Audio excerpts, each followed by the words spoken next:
नमस्कार, आप देख रहे हैं बी भारत और मैं हूं आपके साथ खुशी। आइए रुक करते हैं आज की बड़ी खबर की ओर। हिंद महासागर में चीन को रोकेगा भारत, दोस्त रूस के साथ मिलकर बना रहा काउंटर प्लान, ड्रैगन को टेंशन देगा ये सैन्य समझौता। भारत और उसका भरोसेमंद दोस्त रूस निकट भविष्य में अपनी रक्षा साझेदारी को बढ़ावा देने के लिए एक सैन्य रसद समझौते पर हस्ताक्षर करने की तैयारी कर रहे हैं। रूस की तरफ से इस समझौते को मंजूरी दे दी गई है। ये समझौता दोनों पक्षों को एक दूसरे की सैन्य सुविधाओं तक पहुंच प्रदान करेगा, जिसमें हिंद महासागर क्षेत्र में रूसी नौसेना को संचालन हासिल होगा तो भारतीय नौसेना को आर्कटिक सागर में पहुंच मिलेगी। हमारे सहयोगी अखबार ईटी ने सूत्रों के हवाले से बताया कि ये समझौता संयुक्त अभ्यास में भाग लेने वाली रूसी और भारतीय सैन्य इकाइयों के लिए प्रक्रियाओं को व्यवस्थित करेगा, जिससे निर्बाध संचालन सुनिश्चित होगा। चीन से मुकाबले के लिए भारत का प्लान, इसके साथ ही ये बढ़ते भू राजनीतिक तनावों के बीच ये यूरेशियन सुरक्षा ढांचे को बढ़ा सकता है।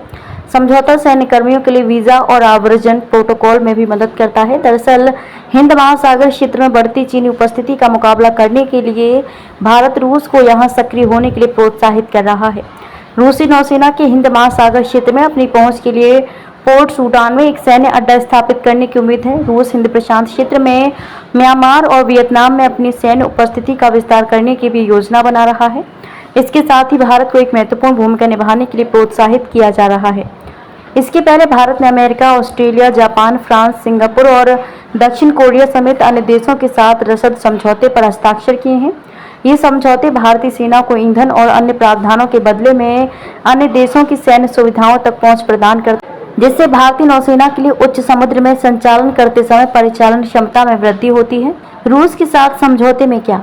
रूसी समाचार एजेंसी स्पुतनिक ने अपनी एक रिपोर्ट में बताया है कि समझौते में संयुक्त अभ्यास और प्रशिक्षण आयोजित करने, मानवीय सहायता प्रदान करने और प्राकृतिक आपदाओं के लिए सैनिकों को भेजने का प्रावधान है। समझौते के तहत अधिकतम 5 युद्धपोत, 10 विमान और 3000 सैन्यकर्मी ही भेजे जा सकते हैं। हालांकि इसमें आपसी सहमति से इसे बदलने का प्रावधान है।